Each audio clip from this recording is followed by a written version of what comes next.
वजूद ज़न से है तस्वीर कायनात में रंग। गाँव की हरियाली और ख़ूबसूरती में औरत का भी कलीदी किरदार रहा है। मुजफ्फरगढ़ की ये ख़वातीन सिन्फ में है नाजुक पर काम में है चाबुक। अपनी रिवायात को ज़िंदा रखे घर का चूल्हा जलाने में अहम किरदार अदा कर रही हैं। पत्थर की चक्की पर गंदम का दलिया बनाना हो या खेतों से साग काटना, हंसी खुशी चोहलें करती आती जाती हैं। घर आए मेहमानों का भी करती हैं खूब इस्तकबाल। दीवार से लगकर लेती हैं एक दूसरे का ये अहवाल। भैंसों को डालना हो चारा या पिलाना हो पानी, इनके ज़ोरे बाजू का नहीं कोई सानी।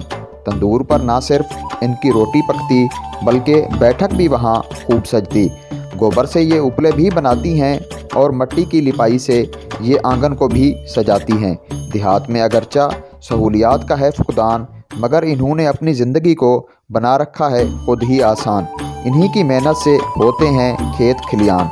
कैमरा टीम के साथ काशिफ नदीम, मुजफ्फरगढ़।